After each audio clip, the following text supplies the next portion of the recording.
"You're blocking an emergency vehicle," I said, keeping my voice level. Patricia Varnell didn't flinch. Her arms were crossed like she was sealing herself into a fortress made of policy binders and petty rules. "It's not registered with the HOA. You're violating Section 9.3. No commercial vehicles in driveways overnight, let alone medical ones." Emily screamed from inside the ambulance, a sharp guttural sound that cut through the early morning air like broken glass. "I'd move," I said, stepping closer. "Unless you want your name added to a county-level obstruction of aid report." That got her attention, not enough to make her move, but enough to wipe the smirk off her face. If you've ever felt that surge of power when standing up to bullies, hit subscribe now. This showdown is about to become a masterclass in fighting back. She thought I was just a homeowner with a loud van. She didn't know I wrote the emergency logistics protocol for this entire county. She didn't know the ambulance parked in my driveway had more certifications than most hospitals. And she definitely didn't know I once flew medevac into a burning field to extract a downed EMT team, just 2 hours after my own son died in delivery. My name's Noah Whitlock. I don't just train medics, I train the people who train them, and Patricia had just made a tactical mistake. Because the ambulance, it wasn't just a vehicle, it was our backup plan, our lifeline. After we lost our first baby 3 years ago, bleeding out in a traffic jam 10 minutes from the nearest ER, I promised Emily we'd never be at the mercy of delay again. So I repurposed a training rig, outfitted it with OB kits, kept it within arm's reach. That vehicle wasn't about rules, it was about survival. Emily sobbed again. I climbed into the front seat, flicked the lights on, and radioed dispatch through the internal system. "She's not going anywhere," Patricia muttered. "The gate code's been locked until your fine is paid." I stared at her. "You locked the front gate?" "We had to, for security." "You just trapped an emergency vehicle," I said slowly, "with a pregnant woman experiencing abdominal trauma. I hope your board has liability insurance." I hit the manual override. Nothing. Patricia must have called the guard station directly. Emily's voice cracked from the back. "Noah, something's wrong." I opened the door, jumped out, and marched past Patricia toward the gate guard post. My hands were shaking, but not from panic, from memory. From the last time. That time, I hadn't gotten there fast enough. Not again. Inside the gatehouse, the young security guy, Alex, froze when he saw me. "Sir, Ms." Varnell said, "You know I'm EMS certified. You know who I am." He nodded. "Yes, but..." "You see that woman in the back?" I pointed. "She might be losing our second child. And you're standing between her and the ER, Assis." His hand hovered over the button. "Push it," I said, voice low. "Now." The gate lifted with a groan. I jogged back, climbed into the driver's seat, and hit the gas. Patricia stepped out of the way. Barely. In the rearview mirror, she stood like a monument to ego and ignorance, watching me drive out with sirens wailing. "Where are you watching from? Because this was just the beginning." Patricia had no idea what door she'd opened. She'd used her power to trap a woman in medical crisis, to obstruct an ambulance, to interfere with my family's trauma safety plan, all because the vehicle didn't match her suburban fantasy. She thought I'd roll over. She thought I'd pay her fine, nod, and keep quiet. She thought wrong, because I didn't just have the ambulance. I had documentation, credentials, county-level contacts, and a state EMS compliance officer on speed dial. Patricia Varnell had picked the wrong man to cross. She hadn't just violated our rights. She'd triggered a protocol that didn't end with a fine or a board vote. It ended with the sheriff knocking on her door. And I was already drafting the report. The ER lights hadn't even faded in my rear view before the HOA struck again. Emily was stable, for now. A night of intravenous fluids and ultrasounds, a long conversation with our obstetrician, and that brittle silence she'd carried ever since the ambulance was blocked. Her hand gripped mine in the hospital room, not just from fear, but from a familiar ache neither of us had words for anymore. By the time we pulled back into Meadowglen Crossing, the HOA's retaliation was already taped to our door. Notice of violation. Emergency vehicle storage. Fine assessment, $750. Additional sanctions. Pending board review, Patricia had filed it the moment we'd left. Not a word of concern, not even a line about the incident. just the same robotic citation language she used when people forgot to edge their lawns. I didn't take it off the door. I just stood there, reading it again and again, the paper fluttering under the porch light, like it might whisper the logic behind her cruelty. The next morning, I went to the neighborhood park to clear my head. The HOA had mandated matching cedar benches around the lake. It was meant to feel serene, but this morning, the air had teeth, sharp, silent tension. "Hey," a voice muttered behind me.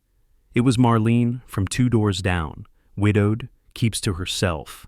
I hadn't spoken to her in months. She glanced around before sitting beside me. I heard what happened. With the ambulance, I didn't answer, just waited. "She blocked you?" Marlene asked, lower this time. "While Emily was in labor?" "Worse," I said. "She locked the gate." Her eyes widened, and then something like shame flickered across her face. "She did that to my sister last year. Hospice van. They said it made the neighborhood look like a care facility that hit harder than I expected." Marlene leaned forward, elbows on her knees. I didn't speak up then. I should have, but they made it personal. Next thing I knew, they were citing my mailbox paint color, 3 violations in 2 weeks. Punishment by policy, I said. She nodded. We sat in silence as ducks moved across the water, their small wakes more honest than anything the HOA board had filed in months. Then she turned to me. "You going to let it go?" "Not a chance." More neighbors approached that week, not with pitchforks or petitions, just whispers. Mrs. Johnson from the cul-de-sac told me her son's modified van had been towed. Derek from the townhomes got a fine for placing a temporary ramp outside for his injured brother. Every story was small on paper, but when you laid them side by side, it became obvious. Patricia wasn't just following rules, she was weaponizing them, and she wasn't doing it alone. I attended the next HOA meeting, not to speak, just to observe. The community clubhouse was too clean, smelled like citrus wipes and smugness. Patricia sat at the head, flanked by board members who nodded a beat too early, smiled a second too late. I noticed Darren Alcott, the treasurer, avoided eye contact when I walked in. He stared at the agenda instead, tapping his pen like he couldn't quite breathe right. I sat in the back as Patricia talked about preserving neighborhood standards and limiting visual disruptions. When someone timidly asked about emergency vehicle exceptions, Patricia cut them off. "We have processes for those, but we mustn't let personal emergencies override the expectations we all agreed to." My fist clenched in my jacket pocket. Emily's face flashed in my mind, white as the bed sheets, lips pressed together not to scream. No one spoke again after that. The meeting ended with light applause, and the board filed out quickly. No one stayed for questions. No minutes read aloud. Just policy, pressed like wallpaper over rot. But I'd seen the crack. Darren. He didn't speak, but something in his posture betrayed him. The slight twitch when Patricia dismissed the ambulance, the way he paused when she glossed over liability. He knew something, and if he didn't yet realize it, I did. He was going to help bring her down. I found Darren Alcott exactly where I figured he'd be the next morning, watering his perfectly trimmed front hedge like he hadn't been in the room when Patricia tried to sanitize a medical emergency out of existence. "Morning," I said, stopping at the edge of his lawn. He flinched slightly before turning. "Oh, Noah. Morning."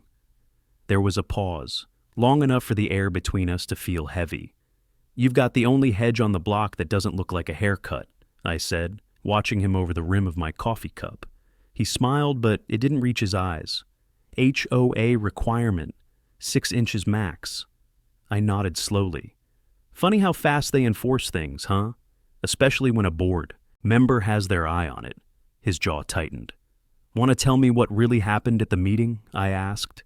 "Because it sure looked like you wanted to say something when Patricia brought up the ambulance." He looked down, focusing on a single bead of water tracing down the green plastic of the hose nozzle. "I just handle the financial side, the bylaws, the legal calls. That's her domain." "Come on," I said. "You're the treasurer, not the janitor. You sit on the board. You saw the footage. You read the fine. You know what she did." "I didn't approve the fine," he muttered almost too quietly.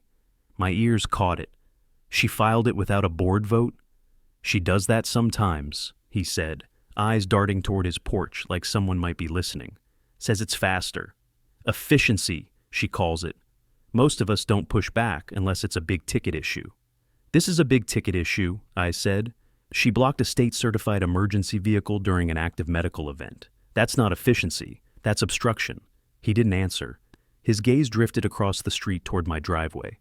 The ambulance sat parked beneath its canopy, sterile, white, and silent. No sirens, no flashing lights. Just a lifeline disguised as a nuisance. She told us it was staged, Darren said, voice quieter now. That your wife wasn't really in danger. That you were trying to skirt HOA vehicle rules by fabricating an emergency. I took a single step closer. And you believed her? He swallowed. I wasn't sure what to believe. But when I saw your wife being wheeled out of that ambulance on the footage, and the look on your face, he shook his head. It didn't sit right. Still doesn't. Then do something, I said. I can't, he said quickly, too quickly. Not yet. His hand shifted on the hose nozzle, thumb flicking the spray selector back and forth. Mist turned to jet, then cone, then back again. The hedge didn't need water. He just needed something to do with his hands. You're afraid she'll come after you next. He looked at me, and for the first time, there was no polite HOA mask on his face, just tiredness. She already has. Last year, when I voted against the clubhouse renovation, she tried to have my fence declared non-compliant. Took me 2 months and a lawyer to shut it down. And you're still on the board? If I'm not, he said, there's no one left in that room who even hesitates before rubber stamping her nonsense. I let the silence breathe between us. I'm not asking you to quit, I finally said. I'm asking you to tell the truth. Not to me, to the people who can make this right. His mouth opened, then closed again. His gaze returned to the ambulance. The spray of water from his hose misted toward it and caught the light, scattering into tiny, refracted prisms. I need time, he said, almost to himself. You don't have much, I said, because when this gets bigger, and it will, I don't want you standing next to her. I want you on the right side of this. I turned to leave, but stopped as I reached the edge of his lawn. Darren? He looked up. She's going to fall. The only question is whether you'll still be holding her ladder when she does. The official letter arrived 2 days later. Not an email, not a knock on the door. A crisp, folded envelope hand-delivered by a courier wearing a Meadow Glen Crossing Community Association badge.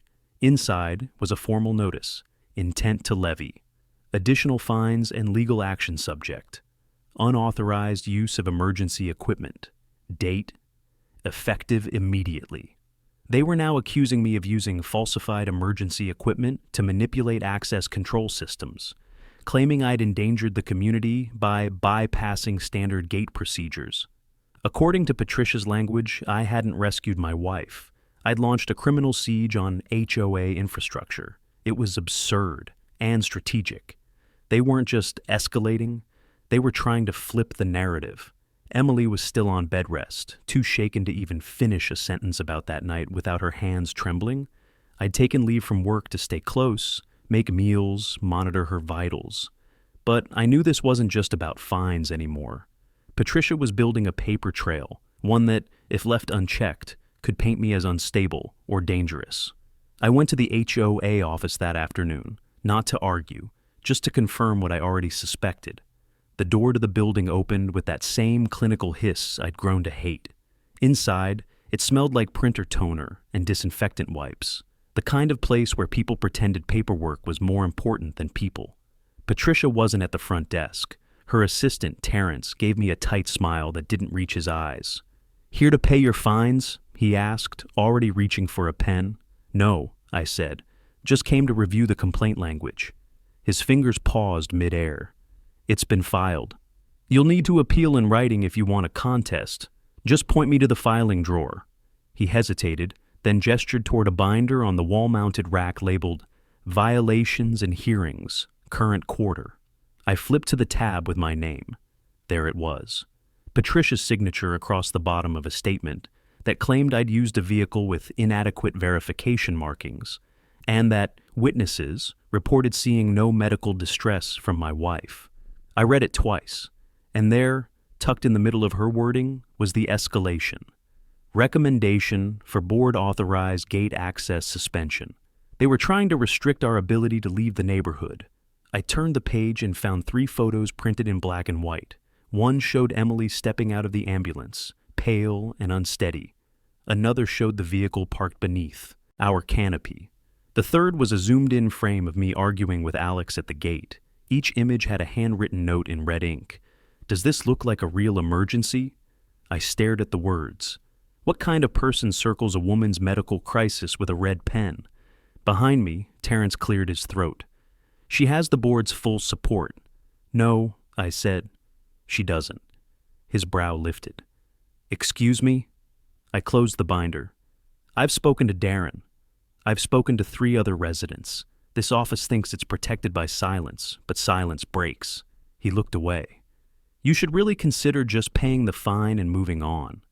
And you should really consider what happens when this ends up in the hands of someone with jurisdiction outside this HOA." I walked out, leaving the binder open on the front desk.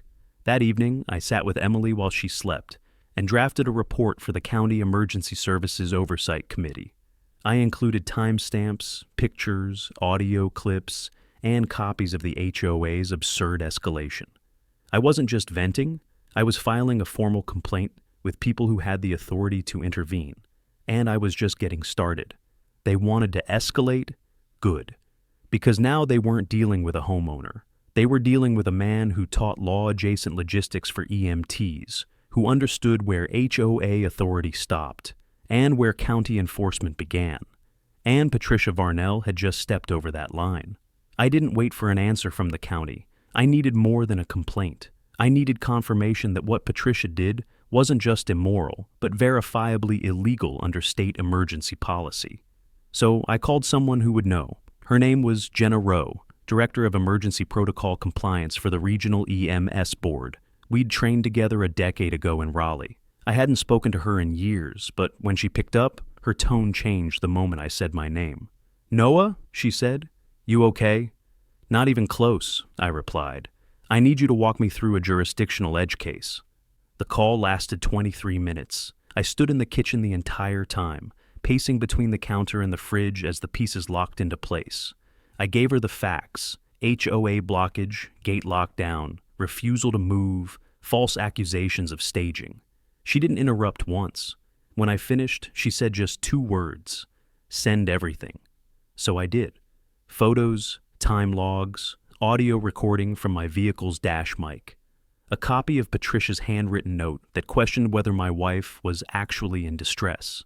And then I asked the one question I'd been holding back. Can a private HOA legally obstruct a state-registered EMS certified training unit in an active emergency? Her answer was immediate. No. Under NC Emergency Act 12B, any obstruction, physical or procedural, of emergency transport is subject to state investigation. That includes locked gates, false allegations, or manipulated access denial. I paused. Even if the ambulance is privately owned, if it's certified for medical use and there's evidence of an active emergency, it's covered. Period. That was the break I needed. I sat at the table, staring at Emily's tea mug, the one she'd left half full 2 days ago, before the bleeding started. Her fingerprint was still smudged on the rim. They tried to paint her trauma as a performance. They tried to turn my training rig into a violation. But the law, actual law, was on our side. I hung up and started drafting the next email. This one went directly to the Sheriff's Office Liaison for Civil Disputes. I attached the EMS policy Jenna cited, highlighted the statute, and included our call transcript. Next, I called County Dispatch and requested a copy of the audio log from the night of the incident. They logged every call, and since I'd routed the internal radio through dispatch that night, it would include timestamps showing when the ambulance's emergency system was activated and when it was denied exit by the HOA gate. That's obstruction. Cold, documented obstruction. Around noon, my phone buzzed. It was Jenna again, this time with an update. "I forwarded everything to the county director," she said. "He's not happy. Expect a call within 48 hours. 2 days. That's all I needed. Patricia didn't know yet, but the weight of state compliance was already shifting. I wasn't just preparing for a confrontation. I was now backed by the legal system she thought would never touch her. That afternoon, I went out to the ambulance to take inventory. Everything was still sealed, sterile, and ready. The OB kits, the backup defibrillator, the fetal Doppler, all loaded and logged. Then I saw it, taped to the canopy frame, flapping in the breeze. Another notice. Unauthorized emergency staging. Formal complaint filed by Patricia Varnell. Co-signed by Daniel Kerr, HOA, Vice President. She was doubling down again, but this time I didn't feel anger. I felt calm, because she had no idea the next name to show up on her doorstep wouldn't be mine. It would be the sheriff's, and this time there'd be no fine she could hide behind. The county didn't wait the full 48 hours. At 11:12 a.m. the next morning, I got the call. Caller ID read County Sheriff's Office, Civil Affairs Division. "This is Lieutenant Merrick," the voice said, calm and clipped. "We've reviewed the material forwarded by the EMS Oversight Board. We need to discuss the incident involving obstruction of emergency services in Meadow Glen Crossing." I didn't even sit down. "You've seen the gate log? The complaint? Her handwriting on the photos?" "All of it," he confirmed. "And I'll be candid. This isn't our first issue with that HOA, but this is the first time it intersects with active EMS protocol." That word again, active, the line that changed everything. He explained that under County Protocol 10.9, any entity, individual, or organization that knowingly obstructs an emergency vehicle can be investigated for civil endangerment and referred for additional penalties. And since Patricia wasn't a medical professional and lacked the authority to assess an emergency's legitimacy, her behavior was over the line. "Will you be pursuing criminal charges?" I asked. "That depends," he said, "on whether she cooperates or doubles down." I already knew which she'd pick. By the time I hung up, I felt something shift, not in the air, in me. It was the first time since this ordeal began that I wasn't reacting. I was leading. I told Emily that evening. She was curled on the couch, the TV remote resting on her belly like a paperweight. The bruising from her IV had started to fade, but her silence hadn't. "She's under investigation," I said. Emily blinked. "Patricia?" I nodded. "Sheriff's Civil Affairs called. They're taking this seriously." Finally her lips parted, but no words came out. Just the start of a breath, then a long exhale. I didn't think anyone would believe us. "They do now?" I said. I watched her shoulders fall just a little, like she'd been holding up the whole house by herself this whole time. But I wasn't finished. Because the investigation, that was just one path. The HOA still hadn't backed down. The fine remained on our record. The complaint Patricia filed had become part of an internal HOA agenda, and the next board vote was coming up fast. If they ratified her complaint before the sheriff intervened, they could lock us into a legal loop, dragging this out for months. So I needed to move first. That night, I sent one more message to Darren. "They're investigating her now. I need your help with the next step. If she's violated procedure or board protocol, I need someone on the inside who knows where to look." I didn't expect a response right away. But 5 minutes later, a single message came back. "She's been authorizing fines without full board consensus. I have proof." It was enough. By morning, I had it. An email chain between Patricia and the board, showing she'd filed the emergency vehicle fine without any review. Darren had quietly forwarded it from his HOA account. Her signature was all over it, her timestamp, her language, and no replies. That was procedural malpractice. I compiled it with the photos, the gate logs, and the sheriff's referral. Then I drafted one final message. This one wasn't for the board. It wasn't for the sheriff. It was for someone who knew exactly what to do with a scandal like this. Angela Ramos, local journalist, and my former student in EMS training. We hadn't spoken since she left the field, but I still remembered her final exam essay. Public trust is earned one crisis at a time. She now worked as a reporter for the County Courier, and she owed me a favor. I hit send. The email subject line read, "Blocked ambulance. Pregnant woman. HOA power trip. You want this story. Trust me. Darren didn't meet me at my house. He wouldn't even let me pull into his driveway. Instead, he waved me down from the sidewalk, holding a plain manila envelope like it contained something toxic. "This has to be quiet," he said, eyes scanning the street. "If Patricia finds out I sent this—" "She won't," I said. "Not from me." He handed over the envelope. It was thicker than I expected. "She's been issuing unilateral fines for over a year," he muttered. "Parking violations, exterior paint, garden fences. At least 15 of them bypassed board review entirely." I opened it and flipped through. Inside were printed email chains, all from Patricia's board account. Each thread followed the same pattern. She'd forward a complaint to herself, draft the fine notice, then record it in the HOA database with no time-stamped vote, no board minutes, no consensus. One email stood out immediately. Subject: Emergency Vehicle Violation. Board Notification. Body: Filed emergency fine against resident Noah Whitlock. Do not circulate.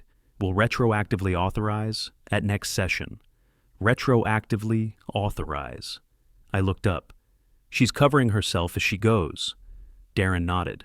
She uses the term executive discretion in internal calls. Claims it's in the bylaws, but it's not. Not like this? I paused. Why are you helping me now? His hands clenched. Because when I saw your wife, when I saw her face in that video, I thought about my sister. He swallowed hard. She died in the back of a transport van. Too slow to reach the hospital. We were caught behind a construction delay. There was nothing I could do. He looked up at me then, and there wasn't a trace of HOA polish left in his expression. Just grief, quiet, old, and raw.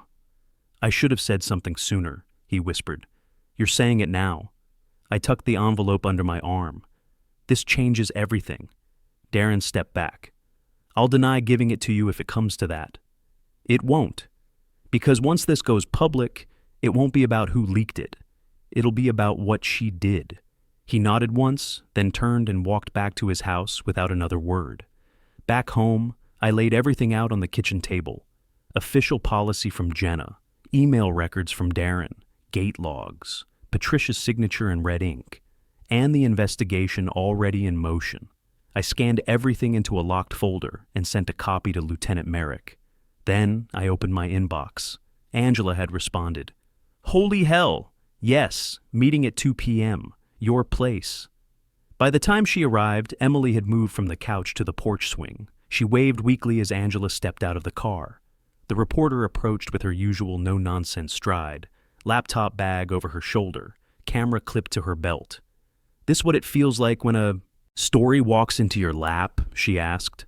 This one didn't walk, I said. It screamed, bled, and nearly broke. We sat inside. I gave her everything, without theatrics, without embellishment, just facts, dates, screenshots, sound bites. She took notes like a surgeon marking incision lines, precise, focused. This is going to explode, she muttered. You're not just talking about abuse of authority. You're talking about falsified records, suppression of medical aid, and retroactive governance manipulation. That's what I've been trying to say. She stopped typing and looked up. Noah, this isn't just a story about a bad HOA president. I know. This is a pattern of willful endangerment under the guise of neighborhood management. I nodded. Angela leaned back in her chair. We'll run this as a feature, full investigative series if needed, but the moment it goes live, you won't be able to put the lid back on. I don't want the lid back on, I said. I want it off, shattered, and buried. She smiled grimly. Then let's break it. Angela didn't waste time. By sunrise the next morning, the County Courier's homepage led with a bold black headline, HO, a president blocked ambulance during pregnancy. Emergency. Sheriff investigating. Below it, a photo of the gatehouse. No faces, no names. Just the cold, sterile iron bars that separated Meadowglen Crossing from the rest of the world. I watched the page refresh 3 times before the comment count hit triple digits. Inside, Emily slept soundly for once. A small mercy. She hadn't seen it yet, and I didn't want her to until I knew what came next. I headed to the garage, climbed into the ambulance, and pulled the radio headset over my ears. "Dispatch, this is Whitlock," I said, "requesting ping confirmation on county override authorization from previous log." The line crackled. "Whitlock, this is dispatch. We show prior override log submitted by Meadowglen Security on file. Incident time code matches your internal unit timestamp. You are clear for secondary submission and inquiry referral." That was it. That was the final confirmation I needed. The county had logged the obstruction. That made it official. Now it was more than an HOA conflict. It was a civil obstruction report linked to EMS interference. I added the voice confirmation to my case file, time-stamped it, and began assembling the full package. Angela had already started part 2 of the series. She texted just before noon, pulling HOA financial filings next. Found odd line items on emergency maintenance and legal fees. Cross-checking now, I replied, "We may need to freeze that budget if fraud's involved." Meanwhile, Darren sent a second drop.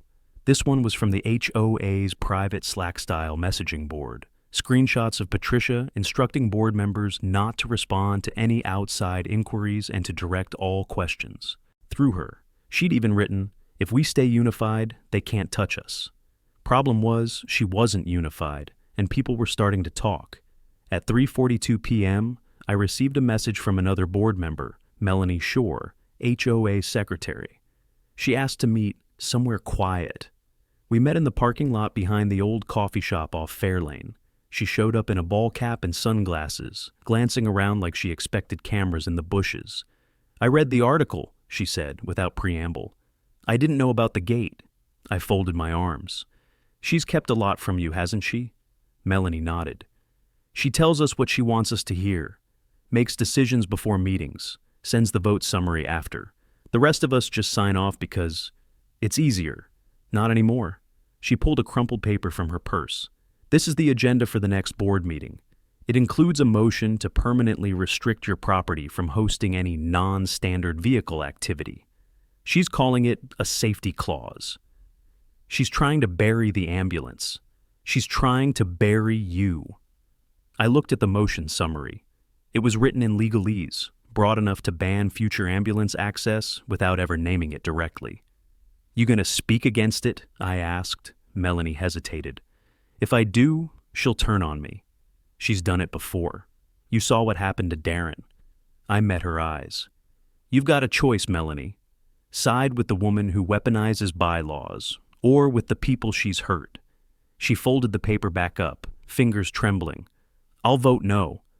"Then she's going to lose this vote." Melanie nodded once, "But it won't stop her." "She doesn't need to stop," I said. "She needs to fall." That evening, Angela published part 2, HOA Power Consolidation, inside the private messaging system that enabled abuse. She included quotes from the Slack logs, excerpts from the emergency report, and an anonymous source detailing how fines were issued without oversight. That same night, the sheriff's office posted a statement online. "We are actively investigating reports of interference with emergency services in a private community. Updates pending formal interviews." I didn't sleep, but I didn't need to, because for the first time in weeks, Patricia wasn't pulling the strings. She was tangled in them. By dawn, the HOA's carefully staged image had begun to split at the seams. The neighborhood group chat, usually filled with lost pet alerts and bake sale reminders, had turned into a live wire. Screenshots from Angela's article were being passed around like contraband, accompanied by clipped messages. "Did you know about this? My daughter was in that ambulance crew once. Patricia lied. We need a vote. This is insanity."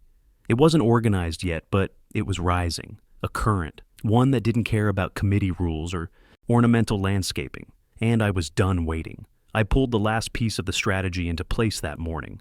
The evidence file, now over 150 pages, was compressed, encrypted, and duplicated to 3 drives. One would go to Lieutenant Merrick, one would stay in my possession. And the third? That was for the HOA insurance provider. I called their corporate compliance line at 8:01 a.m., sharp. "Policyholder name?" the operator asked. "Meadowglen Crossing Community Association." "And the nature of your claim or concern?" Your insured party may be facing imminent legal and financial exposure related to the obstruction of emergency medical transport.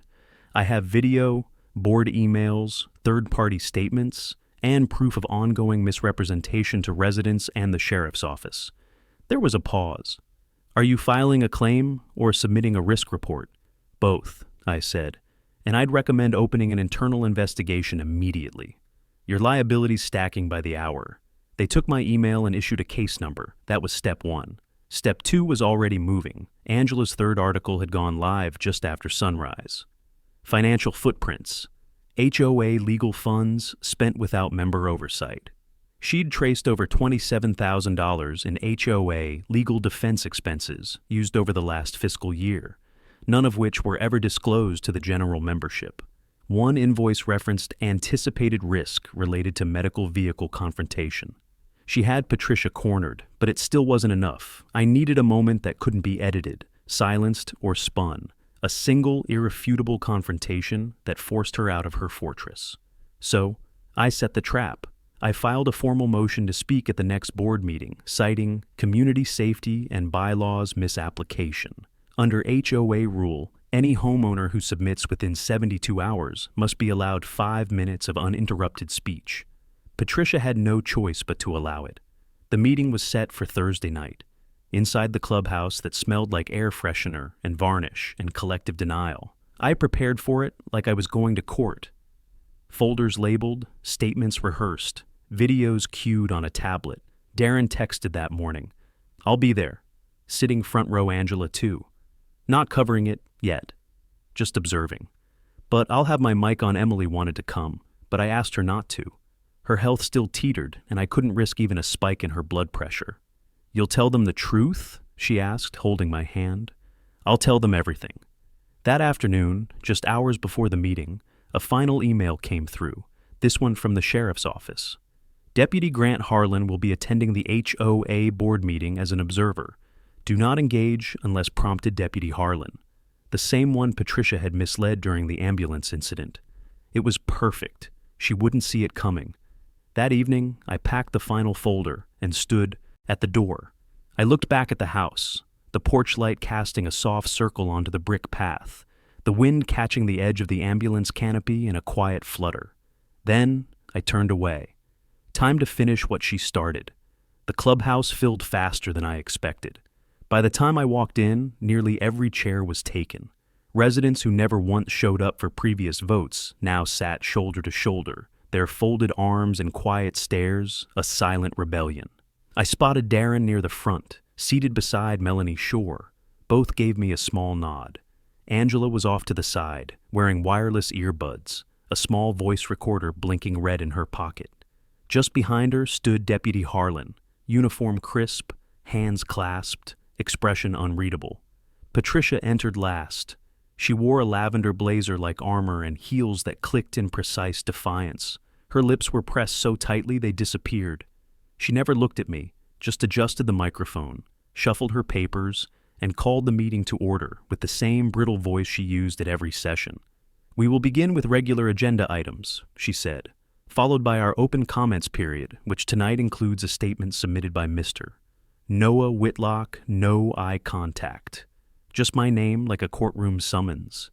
She flew through the agenda, garden maintenance, fence paint violations, an update about pest control in the common trash enclosure. Then she paused, cleared her throat. Before the community comment portion begins, Patricia said, I'd like to make a statement on behalf of the board. That wasn't scheduled. I leaned forward. She straightened her papers, avoiding the crowd. There have been recent rumors and unverified reports regarding this board's response to a medical incident within the community. We want to assure all residents that the HOA followed established protocols and at no point obstructed or interfered with emergency personnel. These allegations are politically motivated, exaggerated, and part of a broader effort to discredit our leadership. A few murmurs stirred in the back. Darren shifted in his seat. Melanie didn't look up from her lap. Patricia pressed on. We understand emotions are high, but we must preserve order, decorum, and the integrity of our rules. We cannot allow false narratives to dictate policy. She stepped back from the mic, and that was my cue. I rose and walked to the podium, Every step felt slow and surgical, controlled, like a paramedic moving through wreckage. I placed my folder on the podium, opened it, and tapped the top page gently. My name is Noah Whitlock. Some of you know me. Most of you have probably seen the article I let that sit. I'm not here for drama. I'm not here for pity. I'm here because on the night of July 18th, my pregnant wife began experiencing abdominal trauma. I attempted to transport her using a certified EMS training vehicle, one legally registered, equipped, and cleared for active emergency use. I flipped to the next page, held up a screenshot of the gate log. And on that night, the HOA gate was locked, on purpose. We were denied exit gasps, small ones, but they rippled through the room like pressure cracks in glass. I kept going. Patricia Varnell claimed we were staging the emergency. She later fined us, called the vehicle a violation, and submitted photos to the board, without your approval, circling my wife's pain and calling it alleged. More movement now, arms unfolding, eyes widening. I glanced over my shoulder. Deputy Harlan stood straighter, jaw set. Then I clicked the tablet beside me and played the voice clip from dispatch. Confirmed obstruction log. Incident time code aligns with emergency vehicle override request. When the audio ended, I looked Patricia dead in the eye. You didn't just break protocol. You broke trust. You endangered my wife. You lied to the board. You lied to the deputy behind you.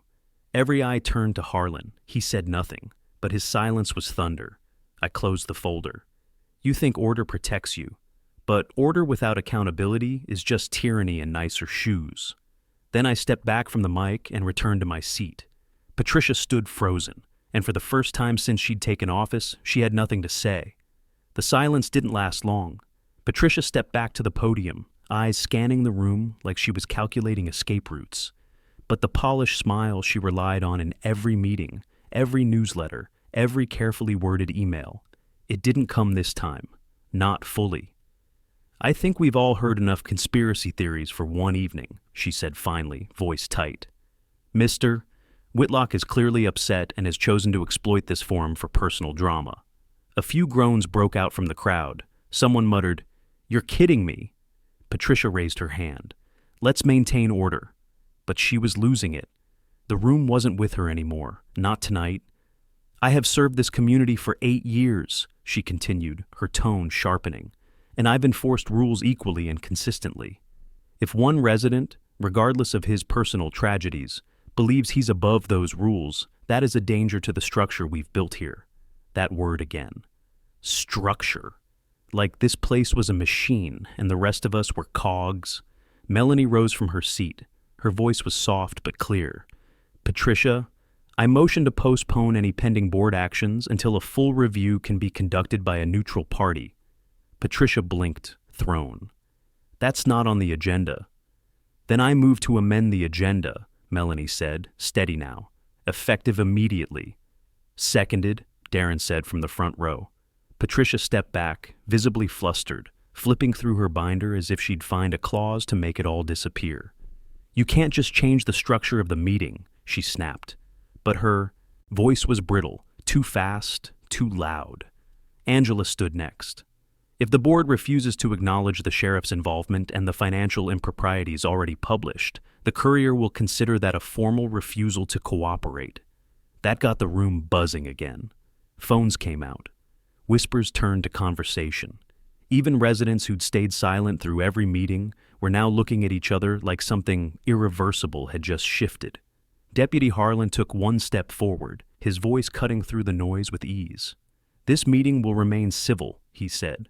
But I am here on behalf of the county sheriff's office to observe and document any further obstruction related to an ongoing investigation. That includes suppression of discussion, retaliation against whistleblowers, or misrepresentation of events tied to the incident on July 18th. Patricia's mouth opened, then closed. The podium was no longer hers. The clubhouse, packed wall to wall, felt like it was holding its breath. Then an elderly man in the back, a neighbor I didn't know well, stood up and said, I move that we vote to suspend Patricia Varnell as HOA president, pending legal and community review. It didn't come from Darren, or Melanie, or even me. It came from the residents. and that made it impossible to dismiss. "I second," said a younger woman across the aisle. "Let's put it to a vote." Patricia's head snapped up. "This is a coup," she hissed. "No," I said calmly. "This is accountability." The board hesitated. Then Melanie stepped forward. "All in favor?" Hands rose, dozens of them, mine included, Darren's, Melanie's. Even Terrence, her assistant, sitting near the door, lifted his. Patricia's jaw clenched so tightly I thought she might break her teeth. "All opposed?" Melanie asked. 3 hands, only 3. The vote wasn't even close. Melanie turned to face the room. Effective immediately, Patricia Varnell is suspended from her duties as HOA president pending further review and the outcome of the sheriff's investigation. Patricia stood frozen. Then slowly she gathered her binder, turned from the podium, and began walking toward the exit. No applause, no shouting. Just the quiet sound of shoes on polished floor and the end of a reign built on fear, silence, and unchecked control. Angela whispered, "That'll be the photo." I didn't answer. I just watched her go. And I knew. This wasn't just about us anymore. It was about every voice she'd tried to silence. 2 weeks later, the sign by the entrance of Meadowglen Crossing changed. Where it once read, "A community of order and pride," it now simply said, "Residents first." Small thing, easy to miss. But for those of us who'd fought for it, it was everything. Patricia's name had been scrubbed from the HOA website. A special committee was reviewing all fines issued over the past 12 months, and any with missing board approvals, were being voided automatically. The sheriff's investigation remained active, but unofficially, I'd been told she'd lawyered up. Darren stayed on the board. Melanie was voted interim president by unanimous decision. The vote took 4 minutes. I stayed out of the clubhouse after that. I didn't need the meetings anymore. What I needed was what I had that morning. Sunlight filtering through the open window, the smell of fresh linen and mint tea, and Emily sitting upright, one hand on her belly, a faint smile on her face. She was still pregnant. Still at risk, yes, but healthier now. Safer. "Feels quieter," she said, gazing out the window. "It is," I replied. "You're not the only one sleeping better." She laughed softly, then turned serious. "Do you think they'll leave us alone now?" I thought of that night, of Patricia's voice at the gate, the papers, the lies, the damage. "No," I said, "but they'll think twice." Out back, the ambulance still sat beneath the canopy. The HOA had tried to frame it as a threat, a violation, but to us, it had always been a promise, that if we were ever put in danger again, I wouldn't hesitate, I wouldn't wait. The ambulance was clean now, supplies restocked, fresh certification stickers stamped on the windshield. It was no longer a point of shame, it was protection, and now, a symbol of what the community had decided it wanted to be. Deputy Harlan dropped by later that week. No official update, just a neighborly stop. He stood on our front porch, hat in hand, glancing toward the canopy. "You still got the rig?" I nodded. "Certified through next year." "Good. You keep it. I read the transcripts. She's not going to recover from this." He paused, looking down. "I was the one who took her call that night," he added, quieter. "Didn't know how bad it was till after." I should have pushed harder. "You followed procedure," I said. "But now you know where it ends." He gave me a look. "Where it ends, Whitlock, is with a neighborhood that knows the law doesn't stop at the gate." Before he left, he offered his card. "Keep me posted. You ever need anything, call me." I took it, shook his hand, and watched him walk back to his cruiser, nodding once before he drove away. Angela's article series was nominated for a local journalism award. I sent her a single line in response. "You didn't tell the story, you uncovered it." She sent back a smiley face. And nothing else. That was enough. The HOA meeting minutes now included public voting records, a rotating Q&A segment, and a monthly resident highlight instead of just citations and fines. Someone even posted pictures of their baby goats in the front yard. A year ago, that would have earned a threat letter. Now, it got a dozen comments and 2 potluck invitations. Sometimes I walk past the gate where it all started and glance at the camera mounted in the corner. It watches silently, a reminder. But I don't flinch, because this isn't Patricia's neighborhood anymore. It belongs to all of us. If you want more stories of homeowners standing up to HOA tyranny, hit subscribe right now, share your story in the comments, and let me know where you're watching from.